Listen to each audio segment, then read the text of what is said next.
17 September 2017. Textum RasmussenPhotographyLucie Rox Racial. Diversity and fashion are tricky bedfellows. Not because the two don't naturally go together, but because the fashion industry, in its unending quest for what's next, is guilty of omitting voices and faces of color, both on the runway and behind the scenes. While there's plenty of conversation about promoting diversity in fashion, for years these calls have been left only partially answered, with people often unquestioningly profiling and platforming white models and white designers, while taking inspirations, as well as labor, from different cultures around the world, all to line their own pockets. So what's the answer? The answer is to allow more seats at the very big table to be taken by people of color, people from different racial and socio-economic backgrounds. And two people stepping up to take a seat are the stars of LFWSI Tar, of Brand SI, and Supriya, whose SS18 shows under the fashionista umbrella explored and platformed the heritages. I've come from a council estate, and then going to St. Martin's and meeting people who weren't from the same background opened my eyes up, and I was able to negotiate other spaces, Tar told us backstage after the show.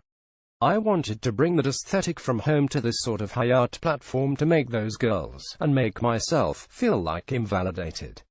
Plundering both his working class background and his Chinese-Vietnamese heritage, Tar included design elements which referenced the juxtaposing nature of his experience growing up. From Blue Dragon printed knee-high boots, to royal family memorabilia t-shirts where the Queen was replaced by his mum and chinoiserie-style fabric dotted throughout, plus a retake on the classic Burberry check, the marriage of multiple reference points blended seamlessly. It's something so typically Asian. The Asian tourists, my mum's obsessed with Burberry. So it's the idea of taking something iconic and fucking it up. Until I was 18 my mum still called me Andrew, and then when I went to Hong Kong for the first time I fell in love with the culture, and so I took my passport name, which was Asai. Going to St. Martin's I met a lot more Asian people, and growing up you start to accept yourself. You know, I'm proud to be Vietnamese Chinese born in Britain.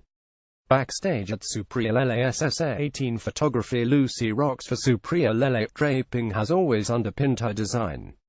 When I was at the RCA everything I did was informed by draping, and I drape in a certain way. What I'm attracted to, I think there's a visual link to my heritage. But obviously I'm British, so I try to clean that up to modernize it. I don't want it to look like 12 saris coming down the runway. For this collection, Lele drew lines between her Indian and British culture, with draping inspired by a nightie shed picked up at a street market on a recent trip to India with her mother.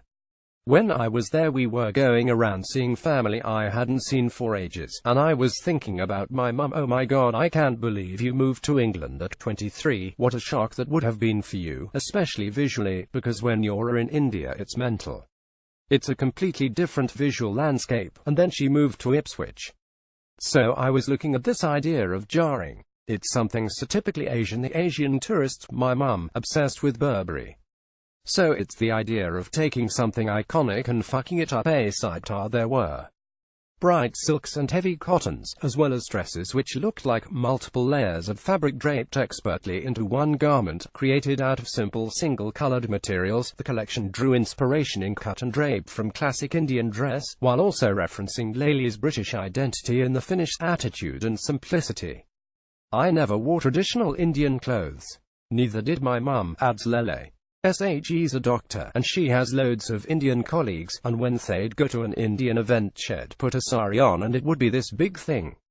She wears like jeans and jumpers and suits. She sees herself as more British.